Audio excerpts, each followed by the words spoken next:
You ready to get to it? ZOOMCAST. Now live. Log in and check it out. We are on live. Welcome everybody to episode 14 and certainly the first episode of the new year in 2021. I'm Matt Grima and welcome to ZOOMCAST. And to kick things off for the new year, we've gone to the very top. We've got Australian real estate royalty that joins us this morning from the coast. Geez, he looks very relaxed and enjoying a little break. I've got James Tostevin on the line. G'day, James. G'day, Matt. Great to be part of the front bar. Or your equivalent thereof. The real estate front bar. That might gain some legs, I reckon. How are you going? Yeah, great. Yeah, I had a really good break at Sorrento. Had some quality time with Jack and Sim and the family, and had lots of friends to stay. It's been great. Went across to Hepburn Springs to stay a night earlier in the week, and Geelong to see Mum. So that's been great. Hepburn Springs was just designed to do something a little bit different and get out of our comfort zone and we've spent a lot of time in the peninsula this year with COVID, and not that we want to mention that word too often. I think everyone's looking forward to a very different 2021, but it's been a great break so far and still a little bit of time to go. Well done. Now I see the Nike t-shirt on you. You are looking as fit and as trim as most of us have seen. You're swagging into the Christmas party, I reckon 13 or 14 kegs down, if I'm not mistaken. How COVID's been kind to you from a health perspective? Probably closer to 12-ish now with the exploits of Christmas. But, I feel heaps better, just eating better than I normally do and a lot more exercise. So I'm going to go for a walk shortly. And it's obviously easy down here, and certainly with weather like today. But, I feel a lot better, and I'm certainly fitting into clothes I haven't for 3 or 4 years, and that's without any exaggeration. So, I feel... different man, but I think my wife would like me to lose a bit more, Matt, so I've got to keep going.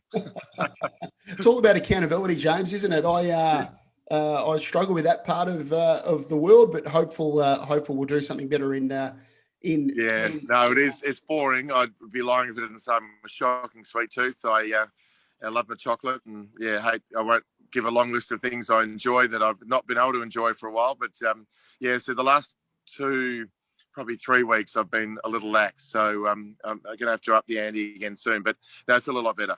Yeah, well done.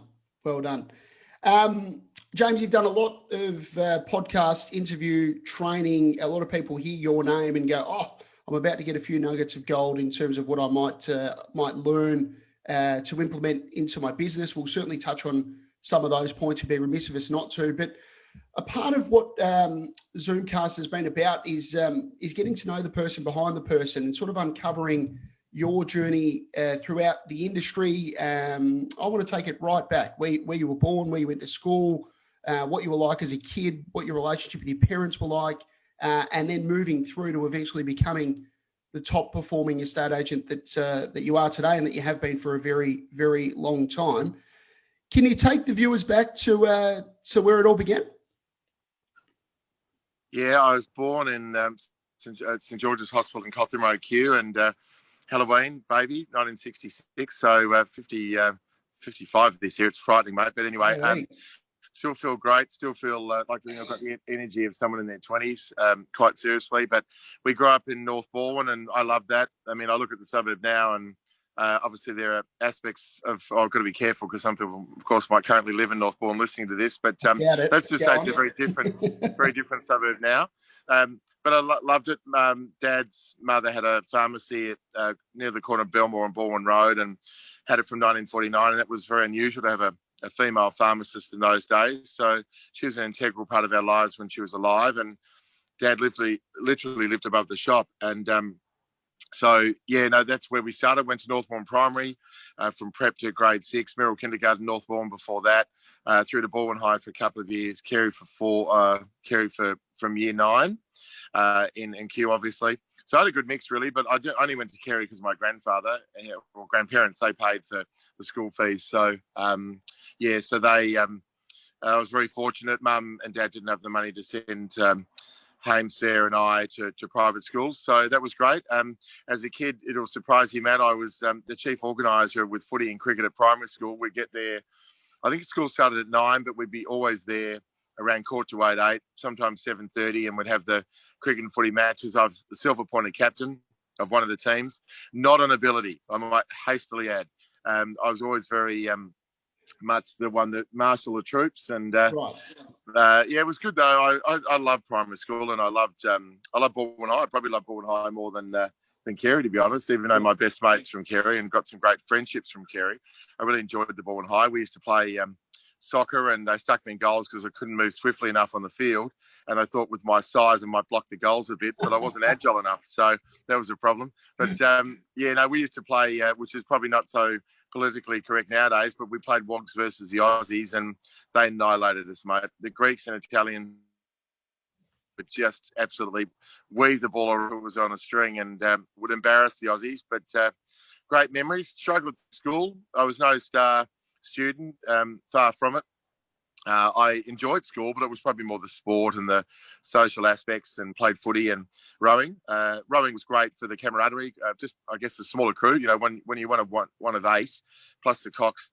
That was a lot of fun. Again, I was no star really at anything, to be honest, mate. I got through HSCs. It was then known VCE. Yep. But, yeah, I wasn't a great student. I worked hard in my last year, but I cruised a bit, really. But, yeah, I've got, like to think, real estate smarts and natural intelligence for what I do professionally, but I certainly didn't excel at academically. Yeah. But, yeah, sport-wise, loved it, and played with as many footy teams and played a bit of cricket, tennis, but, yeah, wasn't a star in any of them, really, but I enjoyed the participation part of it.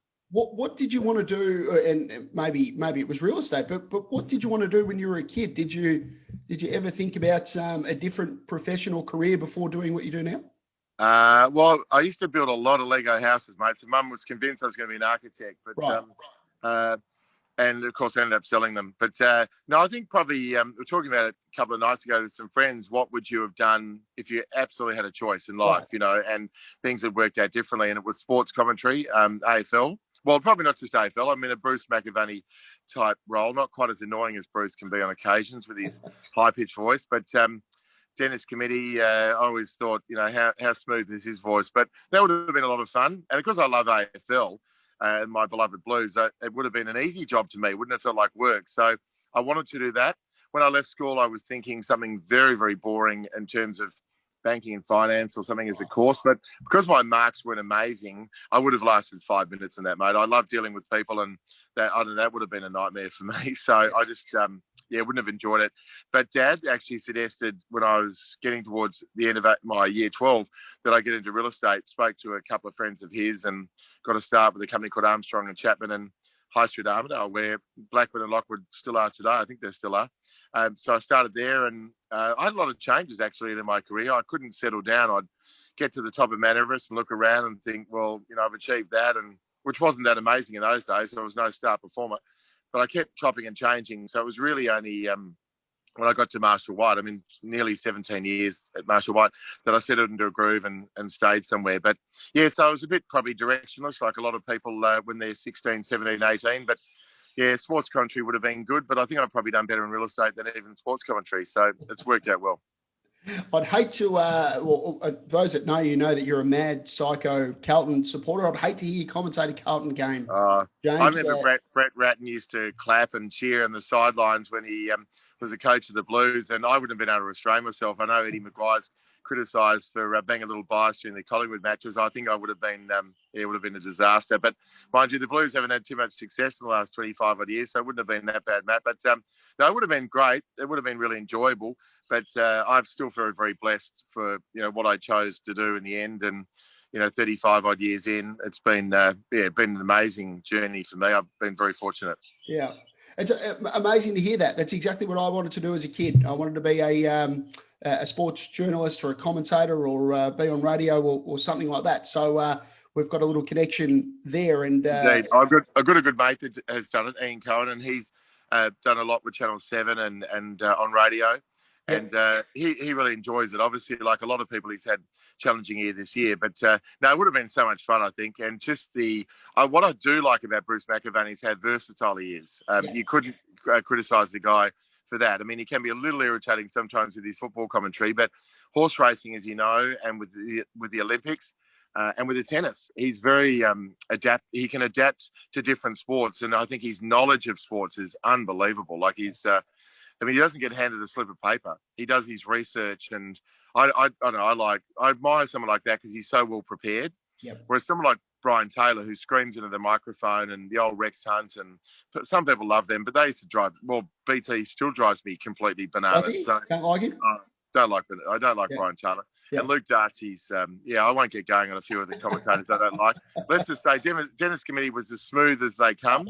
And when I was growing up, Peter Landy, and too young for you, mate, but Peter Landy and Lou Richards were iconic with their commentary. And to listen to them, even now with some of the replays, I used to love watching the Channel 7 and the winners, Drew Morford and Tim Lane. And Tim Lane's still one of my favourites. I reckon Tim Lane's got the dulcet tones. So.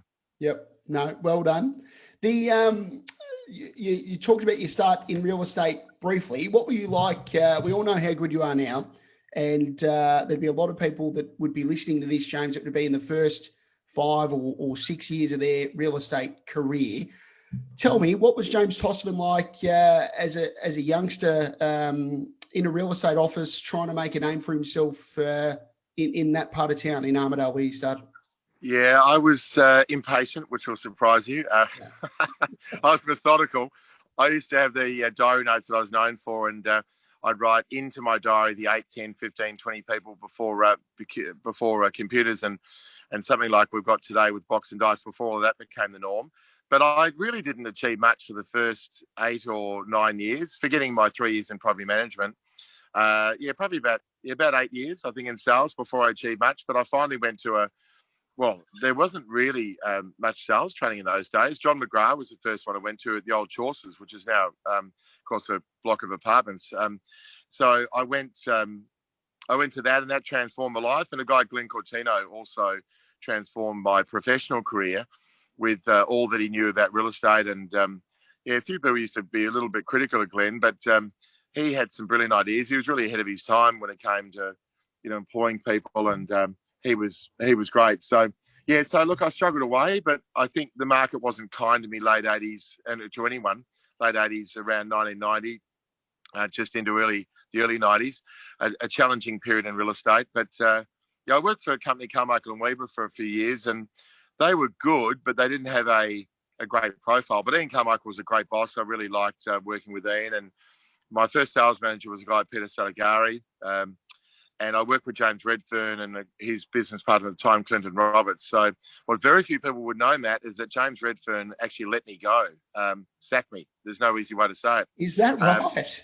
He sacked me. So I was just come back from honeymoon on my first marriage. It makes it sound like I've been married 5 times, only twice, thank God. But just came back, and he said, look, we can't afford you. We're going to have to let you go. We think we can do what you're doing. And so if James listens to this, he'll be a little embarrassed. But he's one of my closest friends. I rate him, of course, very highly as a person, first and foremost, but as an agent second. And so it didn't work out with James. So it still provides some mirth to some of my friends that he let me go all those years ago. So so you can see I had some ups and downs, but really when I joined Gillis Craig, that's when it really began to happen for me. And Richard Gillis is certainly, one of my all-time favourite bosses. He had a huge influence on my career, and he's just a great guy. He's a great guy to this day, and everyone loved him at Gillis Craig when we were there. But it was sad that really the company was never the same when he left, and he became unwell, and it was never the same organisation, which is a bit after I left.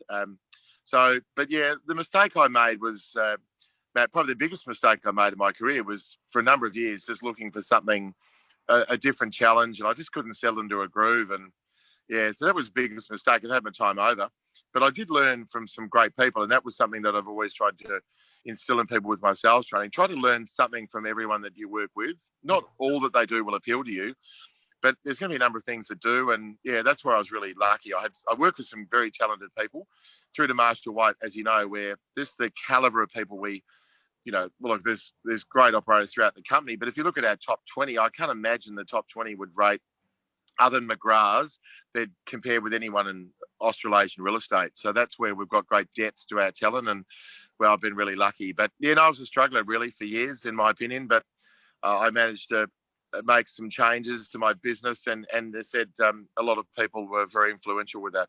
Yeah. A little bit to unpack in that, James. The first part I want to touch on. So you said, in your opinion, or for your career personally, it took about 8 years before you started to make some money or some inroads and start to have some success. What happened specifically, if anything, at that 8-year mark? Was it you seeking out some mentorship or some training? Was it just natural progression in terms of your skill set getting better, knowledge of the area? Was it all of that? James Redfern taught me some great lessons around discipline.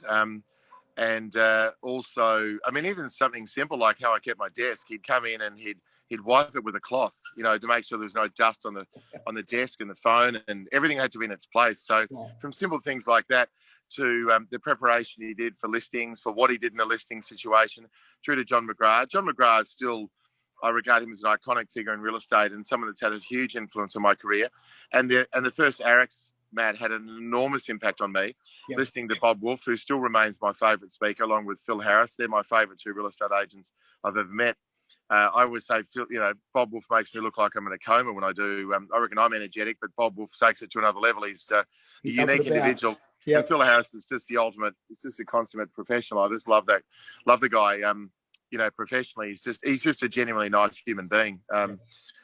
So that I think the training was great. John McGrath, I guess through his own training and through AREC, had the biggest influence. And obviously also Glenn, as I mentioned earlier, Glenn had a big impact as well. So those are probably the main things. But a lot of people ask me what was the trigger. The biggest trigger for me is at the time, I didn't want to earn. I mean, we struggled when we grew up financially. I mean, we got by, but it wasn't easy. And I always thought, look, I just don't want that sort of life where I thought, and I did have that life for years, of course, because I've just told you I struggled for the first 8 years. But I didn't want to earn 100,000. I didn't want to earn only 100,000 and be capped at that for years and years and years in real estate. I've always loved the fact that the money was unlimited if you're good enough. So that drove me, to be honest, to get better. But never in my wildest dreams would I thought, if I look at where I am today in terms of how blessed I am with the company I'm with, the people I'm surrounded by, and I guess the kid, from family size through to the house that I'm sitting at right now in Sorrento, I would never have imagined that life if I was totally blunt. I mean, I had goals and aspirations, but yeah, I think I've certainly been fortunate enough to surpass those things, which is great. So. Yeah. And James, those who know you, particularly Marshall White circles, know that despite you doing what you've done in the industry, I think more than 3 decades in it, the past 5 years have been in the top 3 in Australia in those REB rankings that come out. You're well regarded and well known by anybody who's been in the industry for at least 12 months would have heard the name James Tostevin. You still spring out of bed January 8, 2021 with as much energy and passion and enthusiasm for what you do as anybody that I've ever seen. Are you sick? Are you mental? Or is this... I know. It's funny you say that. I got asked years and years ago at sales training. A woman put up her hand and she said, do you mind me asking if you take uppers? Because she couldn't believe my energy level. She said, you've got to take pills of some variety because it's not normal. And well, I was in my 30s when she asked that question, and I answered it. But no, nothing artificial, not even a coffee to start the day, which staggers a lot of people. Yeah, no, I don't like hot drinks, which is, again, a quirky little fact about me. I don't like coffee or tea or hot chocolate or hot. I don't even like hot soup. I don't like hot soup. I don't like hot liquid of any description. Wow. So I don't need a heart starter. No, I've always had a ridiculous amount of energy. Adrian Calcedo, one of my new business partners, said he said recently, I've got the energy of someone in my 20s. And I think even that's being unkind of me. A lot of people in their 20s couldn't even keep up with me. So no, I work bizarre hours. I work hours that people don't see. But that's, it's not to pat myself on the back, Matt. I just have a great love for what I do, and I really enjoy it. And I just get energized by what I do. But at times, like when I'm on holiday, I enjoy holidays with the best of them. And I know we won't be able to do it for a while, but going overseas is a huge motivator for me.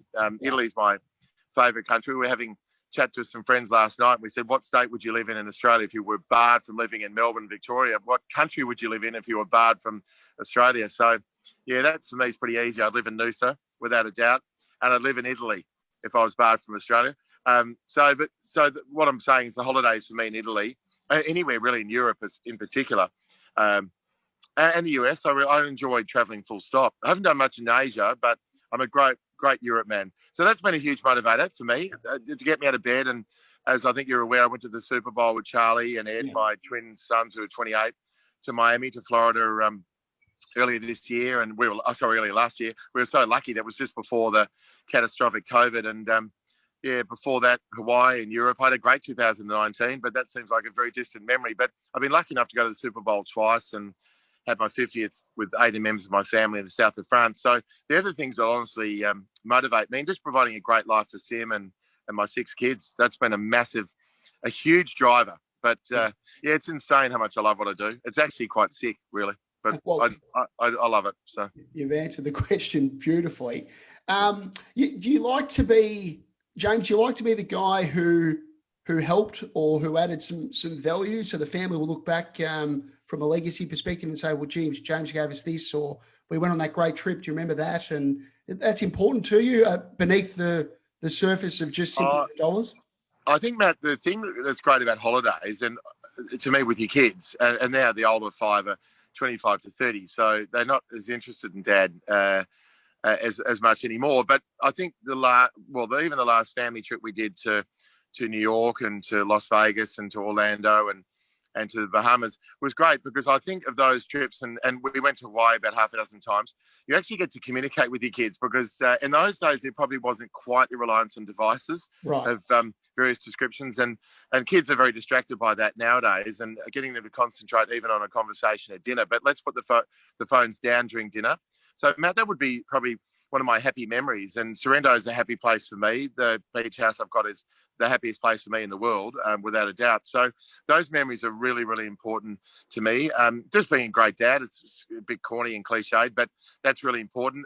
Through, that being a mentor to a lot of real estate agents at Marshall White, I mean, that's a legacy I certainly want to leave professionally. I want people to look back and say that they learned a huge amount from me, and I was able to fast track their success in real estate. So, yeah, professionally and personally, they're the things that have driven me. And now I've got Jack. I mean, I'd probably say it's given me a second chance to be a dad, because the first 5 I was 24 to 29, and I didn't get to probably spend quite as much time as would have liked to see them growing up, because I was establishing my career as a young man. But at 49, when Jack was born, through to he's 5 in April, it's been great, having a time with him. But I'd like to have more time with him. So that'll be how my life and career evolves moving forward, having more time. Well, I certainly hope it does.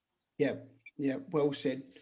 For a man who's got as much energy and enthusiasm about what he does as you do, I think COVID certainly put the brakes on everybody in some way, shape or form. I was curious, fast forwarding to last year, how you approached the COVID world, in addition to having the new office down at Mount Eliza kick off. So Marshall White people will know it, but for those who are listening from afar that may not be aware, you're heading up a new office at Mount Eliza, and you've got a big team there behind you as well. Yeah, that's probably the thing that's been different, Matt. Well, certainly COVID was the first part of your question. Yeah, I did a lot of sales training, and that was a big focus, as in listening to a lot of training and doing a lot of training.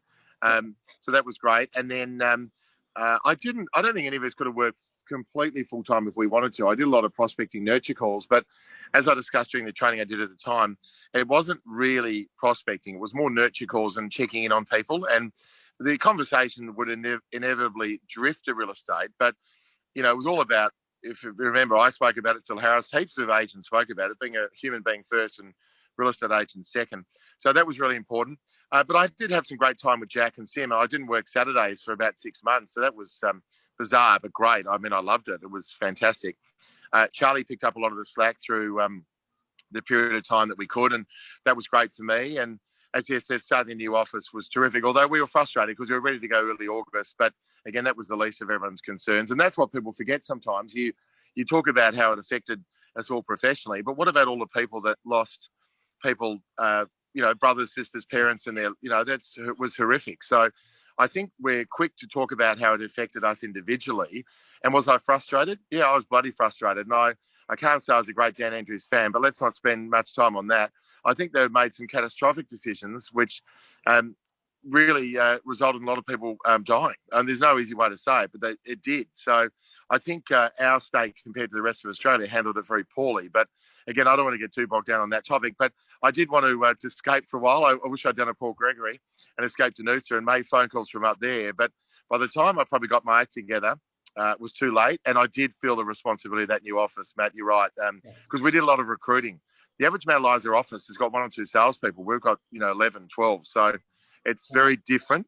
But we've started with a real, a flurry of listings and sales. And I think we've built some great early momentum. But I'm also spending some time back in my heartland in Burundara. So I've sort of managed to combine both.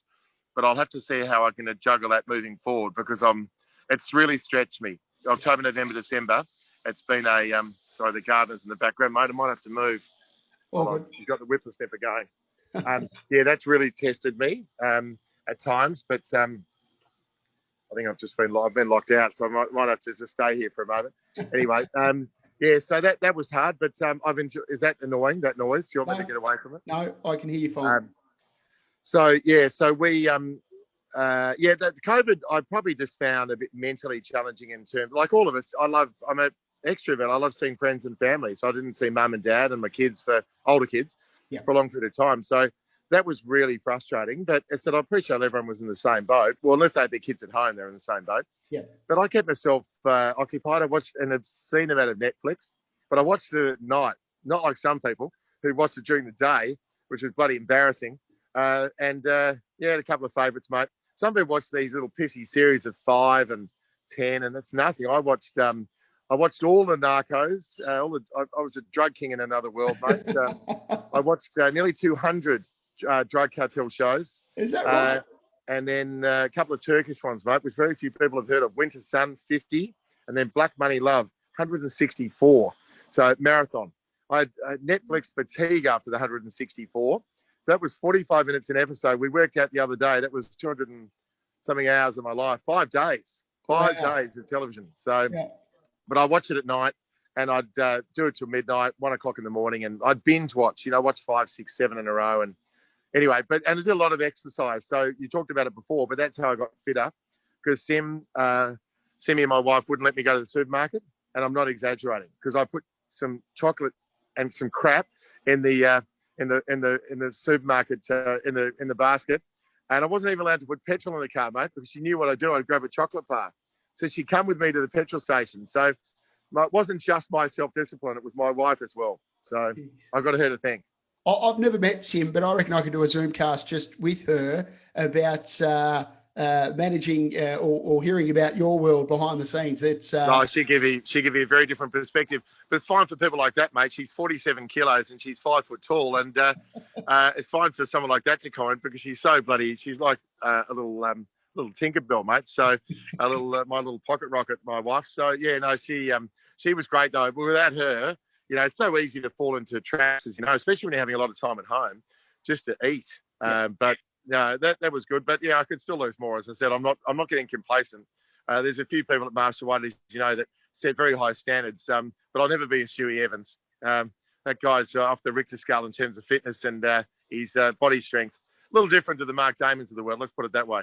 I was going to have Stewie Evans will get a run on this at some stage, but I just got to ensure the screen's wide enough to fit in the biceps. Those biceps. I saw him on New Year's Eve, and a picture of health and fitness, of course. And I saw Buff as well. Yeah, I'd have to say the reverse of that. But we all love the big man.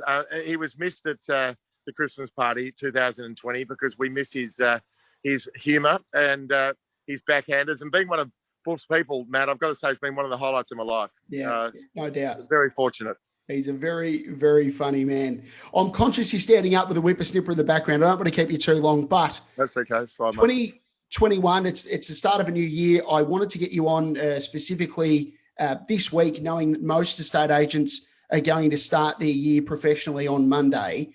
I'm curious, James, by nature, what do you do typically to gear yourself up for another year? I know Luke Saville and I are very good friends. And prior to me starting at Marshall White, I was with an LJ Hooker franchise in the Western Suburbs. And Luke and I would stay connected with one another all the time. He's a great young estate agent, and he's always always been kind enough to help me with some stuff in my career.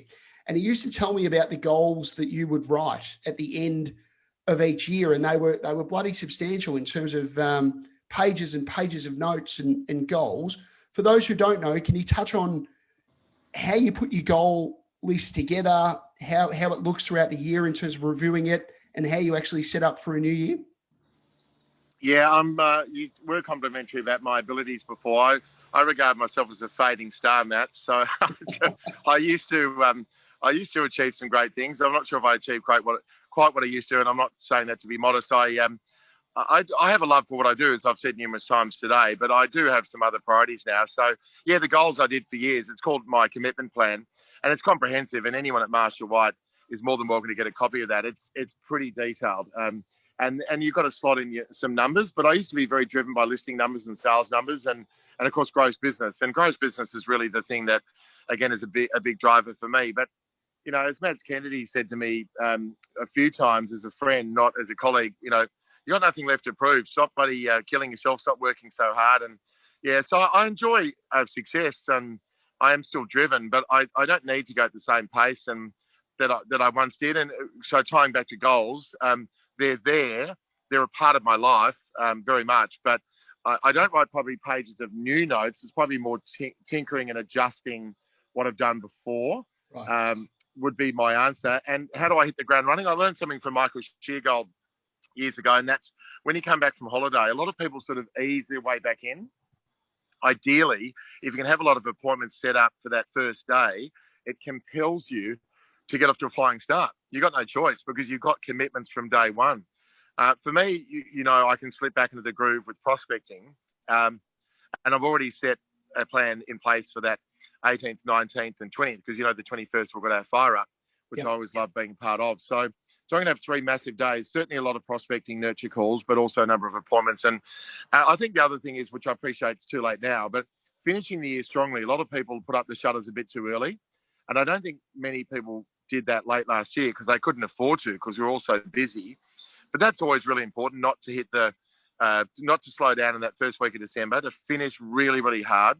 And I listed something on Christmas Eve, you know, so that sort of type of mentality has served me well. But being organised, you know, everyone thinks in Australia it's corny having goals about the car you want to aspire to driving, or the holiday you want to go on, or the holiday house you want to own, or the house you want to upgrade to. It's not corny at all. I think some people have achieved some great things in their life by having some goals. So, yeah, but that commitment plan's been great. And as I said, it's pretty detailed. So someone would have to, you know, some people will be exhausted by it, to be honest. Right. But it's just they're almost more reminders of key things I've got to keep doing, not just things I'm setting out to achieve. So, and you break it up, James. There's obviously professional, personal, health, relationships, time with family, all that sort of stuff. Definitely. I mean, James Collins was the one that said, yes, I take Fridays off about 5 years ago. And I seriously thought he was stark raving mad. I thought, you know, how am I going to fit everything in? I was struggling as it was, but it's amazing if you create disciplines around what you do with time and so on, how much you can achieve. And I'm so glad that's going to, or has, elongated my career in real estate by having that Friday and having some time with Jack and getting down to the beach house at Sorrento and going to swimming lessons with Jack and just stuff like that. It's been fantastic. So, so even that's been really critical. But yes, as I've said numerous times, for me, I get motivated by, you know, as James Connell has given me some great life lessons. You know, one thing to own something, but you got to pay down the debt. You got to own your lifestyle, is what he always talks about. And I always survived for years, mate. Check to check, check to check. Shawnee Cussell used to say that real estate agents, not just agents, but people in general in life, expand their lifestyles around what they earn. So in other words, the more you earn, you keep spending and spending and spending. You keep aspiring for more, which is great, but you've got to be careful that you don't overspend, which a lot of real estate agents do. It's important for some of them to drive the flashy car as a young person. And that's a pity because sometimes I look at some people, they own a great car, they go on great holidays, which is a fantastic life experience, but they don't own a property. I always find that a bit strange in real estate, but that's just my personal view. It's really important to aspire to owning something, and once you own something, to pay that property, to pay down the mortgage. As boring as it sounds, How do you get ahead in life? How do you have choices in your life? Well, that's pretty significant in my opinion. Yep. James, if you were an estate agent, that, as I said, that had been in the industry for a couple of years, you'd written in 2020, you'd written 250, 350, 450, 550, and you want to take your business to the next level.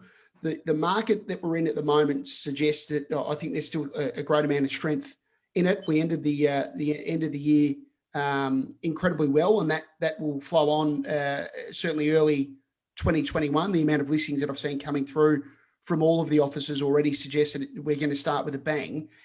How do you advise that those agents that are writing those sort of numbers take their business to the next level? If you had three points.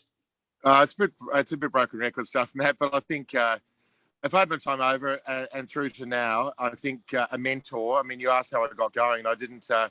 I had probably mentors, plural, but it wasn't someone I really looked to for advice enough to, someone to be the guiding light. That's so underestimated by people. They just need someone as a sounding board and someone they can say, handle this situation. How do you handle that situation? And so that's a huge frustration for me that not enough people do that. Going to enough training. I can't believe people say, well, I've done ARIC for a couple of years, I'll give it a break for a couple of years, or they go to ARIC saying, I'm not going to like every speaker, or there's too many speakers. There's a poor year with ARIC, and then they write ARIC off. Just disappoints me. I think you're never going to like every speaker. How many times you walk out of ARIC and someone says, I didn't like that speaker at all, and someone says, I love them. So you've got to be realistic about a 2-day conference. And I think there's so much training. We're so lucky with learning and development. Well, James Redfern, and of course we had Sam, who's unfortunately lost to the company, but James has made such a difference to our learning and development. So you've got so many opportunities at our company, which is great. So I think that's still a crucial part of it. But just the discipline, as you know, and an energy around phone calls with clients, because it all starts and ends with that. And of course, time management. So that's interlinked. If you can have good time management, then you'll be a great real estate agent. But, for me, a simple test is if someone wants to be better with time management, people I've mentored, I'll just say to them, show me what you've done or show me what you do in the next 2 weeks.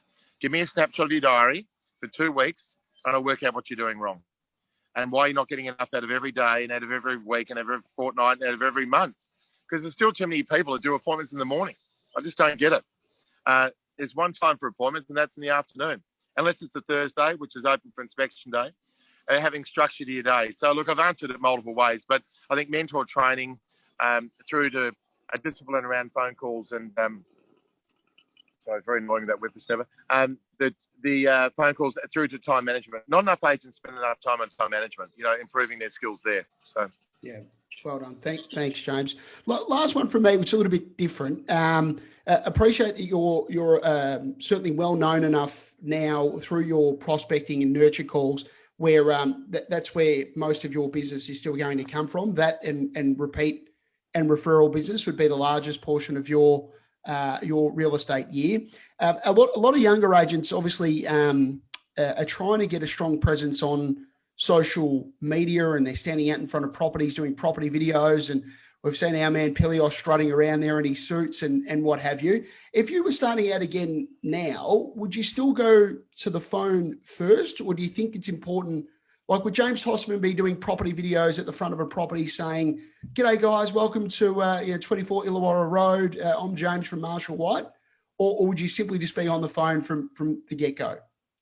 Yeah, sorry about the sun. I'm just trying to get away. These whippersnappers are annoying me. I would still do a lot of phone calls. I don't think real estate agents generally belong behind a camera.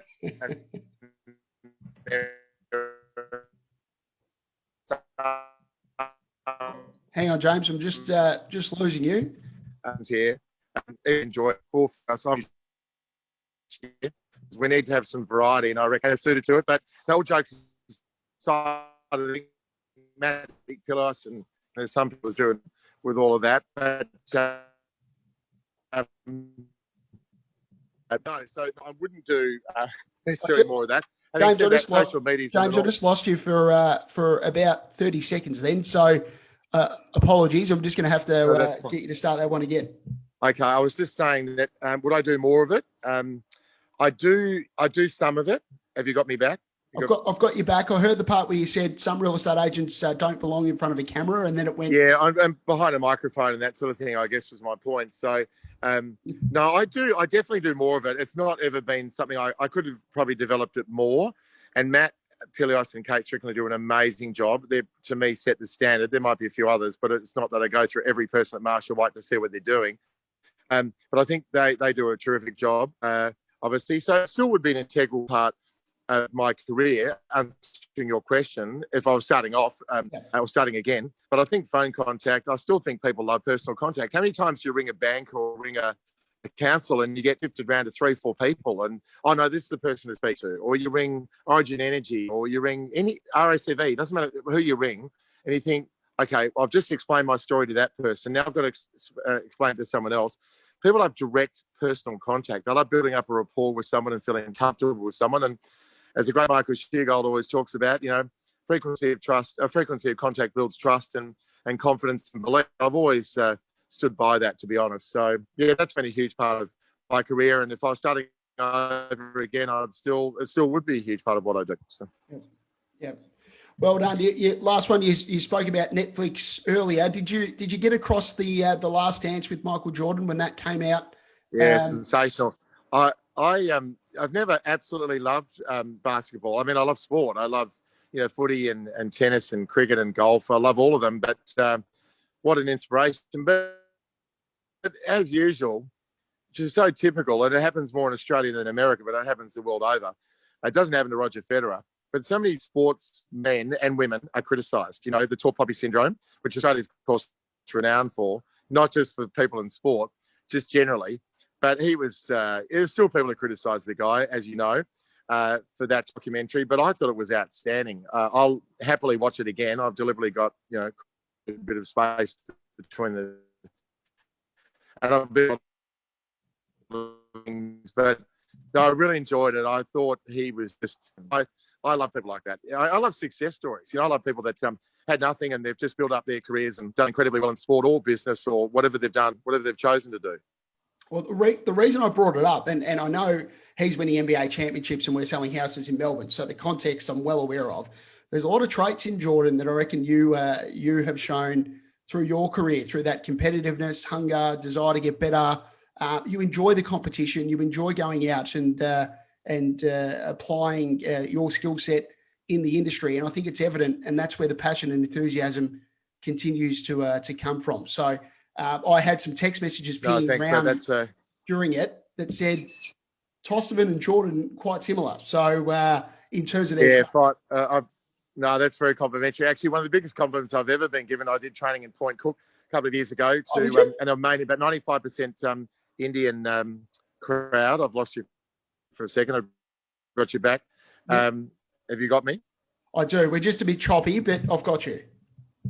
I've got you back, yeah. 95% Indian crowd. And the guy that was running that or owned that company said I was the Sachin Tendulkar of real estate.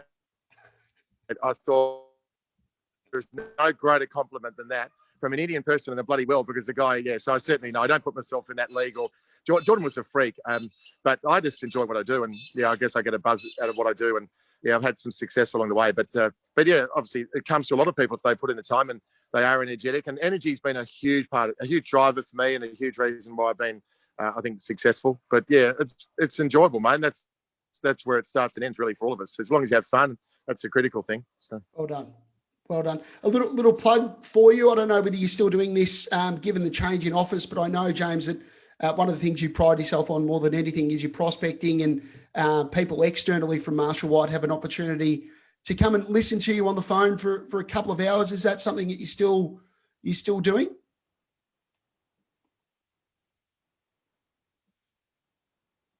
No, our connection's gone bad, unfortunately. Yeah, no, I can hear you okay. No, it is definitely. I definitely do. I haven't done any of it in the last quarter of last year, but people are still welcome to do that. And yes, whilst there's a small fee involved, if I don't make a difference to your career, then it hasn't been worthwhile coming to listen to me. But no, there'll still be that opportunity in 2021, and I still really get, as I said, great enjoyment out of people learning from me and becoming better real estate agents, hopefully better people as a result of being exposed to the different things that I do professionally, which then have a spin-off with what they do in their personal lives as well, what they aim for, what their goals are, and importantly, how they go about structuring their real estate business. So, yeah, no, definitely thanks for the plug. I'm more than happy to help anyone in 2021. Fantastic. And is there likely to be another MREC coming up? Can we see one of those back?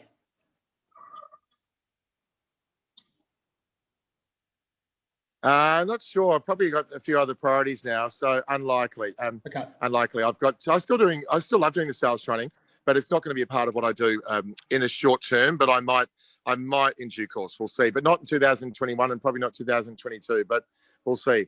I think it's going to be a big year and lots of twists and turns for a lot of people, including me. So we'll see how things unfold. Well done. Well done. James, thanks for giving us some time. You've kicked off 2021 Zoomcast in great style. You can go and enjoy your mansion behind you, and we appreciate you jumping on board and giving us a couple of minutes. Good idea. Thanks, mate. It's enjoy this, as I said, my favourite place in the world, mate. It doesn't matter about the size. This is where I relax the most, and that's where I'm happiest, and I'm around my family and friends. So that's what I enjoy. Good on you, mate. Have a great year, and we'll catch up soon. Thanks, James. Thanks, buddy. See you, mate.